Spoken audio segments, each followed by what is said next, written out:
నమస్తే. ఇన్నాళ్ళు నన్ను సపోర్ట్ చేస్తూ, ఎంకరేజ్ చేస్తూ మీ ప్రేమని నాకు అందిస్తున్న ప్రతి ఒక్కరికి కృతజ్ఞతలు. అలాగే ఈ వీడియో కూడా ఖచ్చితంగా మీకు ఉపయోగపడుతుంది. లైక్, షేర్ అండ్ సబ్స్క్రైబ్ చేసి మీ సపోర్ట్‌ని నాకు అందించండి. అలాగే ఈ వీడియో పట్ల మీకున్న అభిప్రాయాన్ని కామెంట్ సెక్షన్‌లో కామెంట్ చేసి తెలియజేయండి. ఇప్పుడు వీడియోని చూద్దాం. నమస్తే అండి. ఆద్యంతము చాలా ఎంతో సంతోషంగా జరిగింది. మనకు దత్తాత్రేయ స్వామి వారి హోమం చేసుకున్నాము. ద్రామ్ దత్తాత్రేయాయ నమః అని చెప్పి అందరినీ కూడా జపం చేయమని చెప్పడం జరిగింది. అలాగే దత్తాత్రేయ స్వామి వారి యొక్క మూల మంత్రంతో మనం హోమం చేసుకోవడం కూడా జరిగింది ఇక్కడ. అయితే హోమంలో ఇవాళ సంకటహర చతుర్థి, చాలా ఇష్టమైన రోజు శ్రీపాద శ్రీవల్లభులకి. కాబట్టే ఆయన వినాయక చవితి నాడు ఆయన పుట్టారనమాట. ఇవాళ సంకటహర చతుర్థి రోజు ఇక్కడ గాణగాపురంలో ఉండడం కూడా ఒక విశేషం. అయితే అందరం చక్కగా పొద్దున్నే నిర్గుణ పాదుక దర్శనం చేసుకున్నాం. నిర్గుణ పాదుకాలు అంటే ఏంటంటే అసలు గుణమనేవి లేనివి, అంటే ఈశ్వర తత్వంతో నిండిపోయి ఉన్నవి అని చెప్పి మనం చెప్పుకోవచ్చు అనమాట. పాదుకలు ఎలా వచ్చాయి, దేంతో తయారు చేయబడ్డాయి అలాంటివి ఏం తెలీదు. అలా స్వామివారు అక్కడి నుంచి పాదుకలు వస్తాయి అని చెప్పారు నృసింహ సరస్వతి స్వామివారు. ఎందుకంటే ఆయన అంతర్ధానం అయిపోతూ ఉంటే శిష్యులు చాలా బాధపడతారనమాట. బాధపడి ఎలా అని అంటే ఆయన తన పాదుకలు ఇచ్చి ఇవి చూస్తే నన్ను చూసినట్టే అని చెప్తారు. అయితే దత్తాత్రేయ స్వామిని పూజించాలి అంటే ఆయన పాదాలే శరణ్యం అనమాట. అందుకే శ్రీపాదుల వారు ఆ నామం శ్రీపాద శ్రీవల్లభులు అని పెట్టుకున్నారు.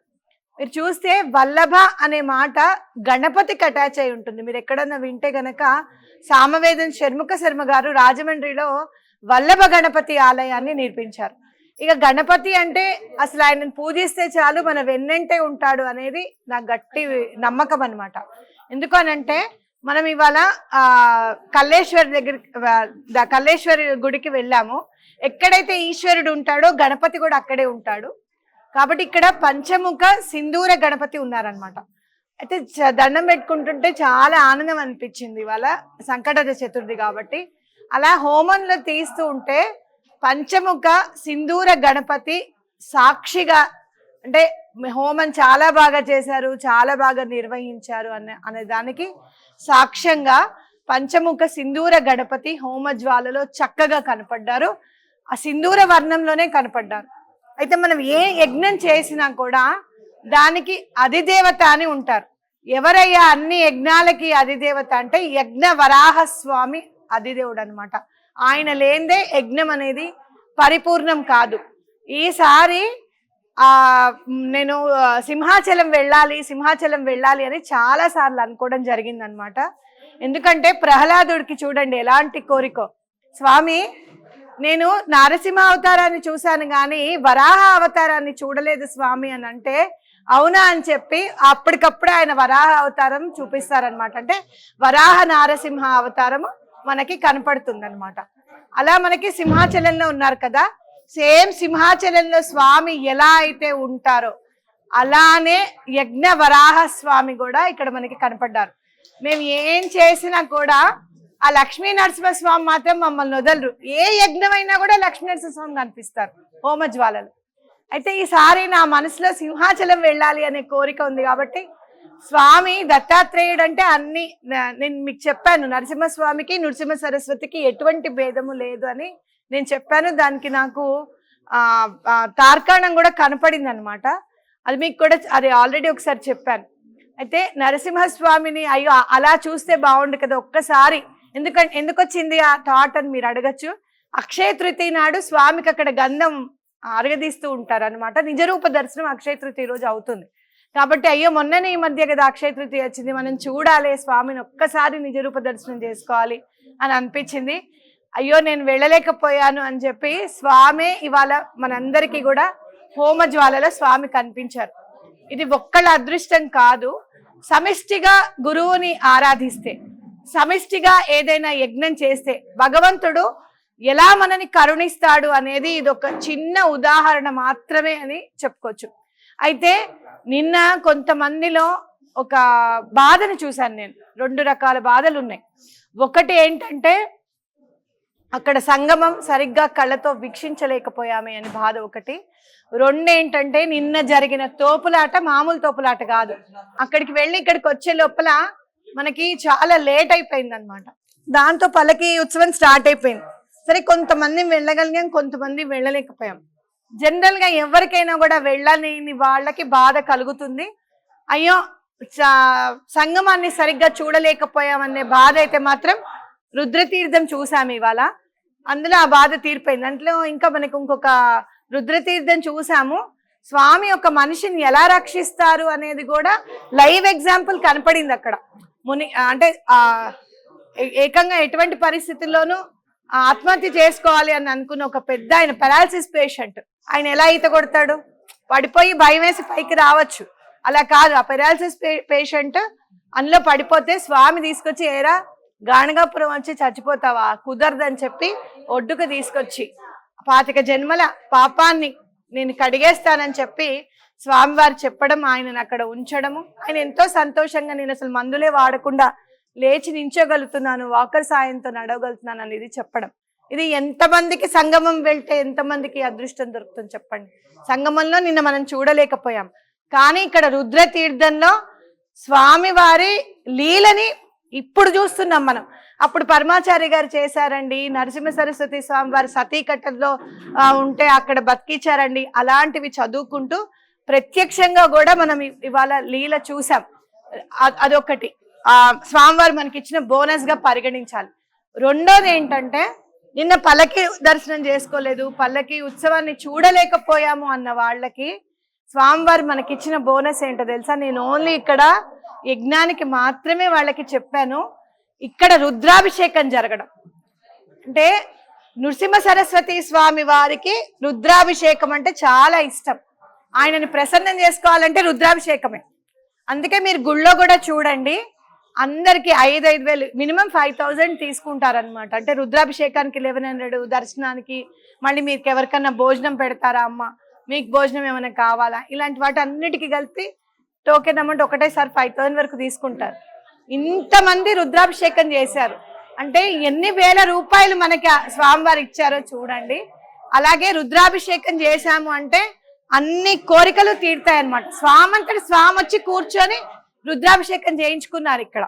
అంటే పల్లకి ఉత్సవం చూడలేదు అన్న బాధని ఎంత చక్కగా చెరిపేశారో చూడండి. ఇంకొకటి, ఎప్పుడైనా భగవంతుడి దగ్గర ఒక 2 ఉండకూడదు. అదేంటో తెలుసా? ఒకటి అలక, ఒకటి బాధ. అలిగామనుకోండి, 1 గంట చూస్తుంది అమ్మ, చూసి పాట్ పని కొడుతుంది. ఏంటి ఎప్పుడు చూసినా అలుగుతూ ఉంటావు, అన్ని చేస్తూనే ఉంటున్నా కదా, ఇవాళ ఒక్కరోజే కదా చేయలేదు, ఇది ఒక్కటే కదా నీకు ఇవ్వండి అని బాధపడుతున్నాం అనుకో, ఆ తల్లిదండ్రులకి బాధ అనిపిస్తుంది.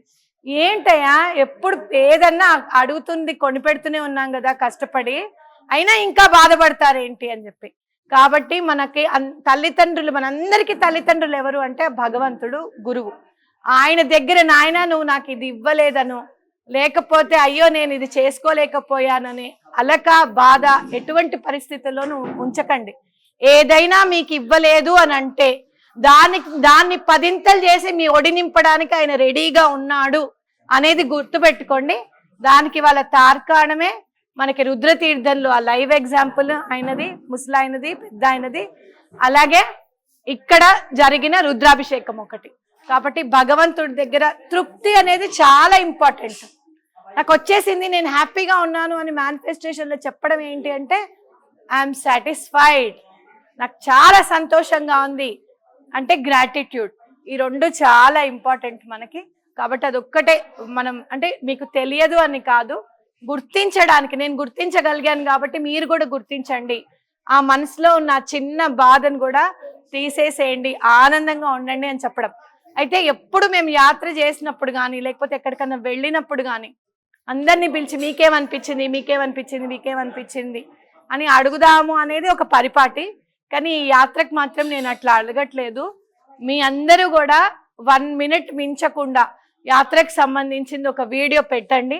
మీ అందరిది కూడా 1 మినిట్ వీడియోస్ అన్ని ఒక అసెంబుల్ చేసి వీడియోస్లో వేయడం జరుగుతుంది. మీకేమనిపించింది, ఈ యాత్ర వల్ల మీరు ఎంత సంతోషంగా ఉన్నారు, స్వామి మిమ్మల్ని ఎలా కరుణించారు అనుకున్నారు, ఇవన్నీ ఒక 1 మినిట్ వీడియో మించకుండా తప్పకుండా పంపించండి.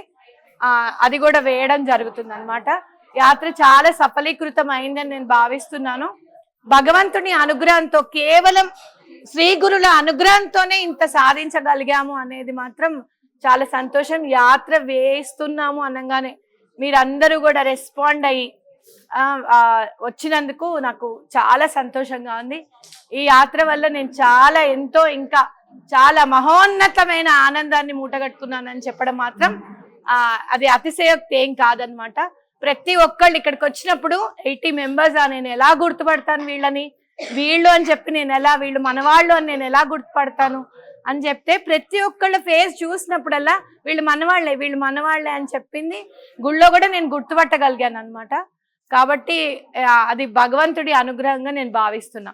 ఇప్పుడు నెక్స్ట్ మనము భిక్షావందనం ఒకటి చేసుకుంటున్నాము. అట్లాగే స్వామివారికి మనం అందరం కూడా కొబ్బరికాయ తీసుకెళ్తాము ఇంటికి అని చెప్పాము. అక్కడ తప్పకుండా ముందు భిక్షావందనం చేసుకొని గుడికి వెళ్ళిపోయి అందరు కొబ్బరికాయలు కొనేసుకోండి. లోపలికి వెళ్ళిపోయి అక్కడ కొబ్బరికాయ పెట్టించి మీరు తెచ్చేసుకోండి. అది ఇంట్లో పెట్టుకోండి. మీకు కుదిరితే ఎర్రబట్టలో మూటగట్టి పెట్టుకోండి. మీకు ఆనవాయితీ లేదు అలా ఇంట్లో పెట్టుకోవడము అని అంటే ఆ కొబ్బరికాయ చక్కగా ఒక న్యూస్ పేపర్ కవర్లో, ప్లాస్టిక్ కవర్లో వద్దు, ఒక న్యూస్ పేపర్ కవర్లో పెట్టి ఎక్కడన్నా పెట్టుకోండి. మీ సంకల్పం, కోరిక నేను అన్నాను, సంకల్పం నెరవేరిన వెంటనే మళ్ళీ వచ్చి స్వామికి అది అర్పించండి. అప్పుడు ఏమన్నా ఇంకొక సంకల్పం ఏమన్నా ఉంది అంటే అప్పుడు మళ్ళీ తీసుకుని కూడా వెళ్ళొచ్చు. ఇచ్చినప్పుడు మళ్ళీ తీసుకుని కూడా వెళ్ళొచ్చు. అలానే శిఖరం ఒకటి, బయట శిఖరము లోపల శిఖరం, ఏదైనా కూడా రెండిట్లో ఏ శిఖరానికైనా సరే మీరు సొంతిల్లు కావాలన్నా, మీ పిల్లల వివాహం జరగాలన్నా ఆ శిఖరానికి చెప్పండి. ఎందుకంటే భగవంతుడికే నీడనిచ్చిన శిఖరం అది. అంటే గురు నిర్గుణ మఠం వల్లే ఇక్కడ ఉండాలి, ఈ గుడి ఇక్కడ ఉండాలి అని అంటే ఆయనకే నీడనిచ్చిన శిఖరం మనకి నీడనివ్వకుండా పోదు. మన సంకల్పం నెరవేర్చడానికి సాక్షిభూతమై నిలుస్తుంది ఆ శిఖరము. తప్పకుండా మీరందరూ కూడా అలా దండం పెట్టుకోండి. ఉంటాను. శ్రవంతి.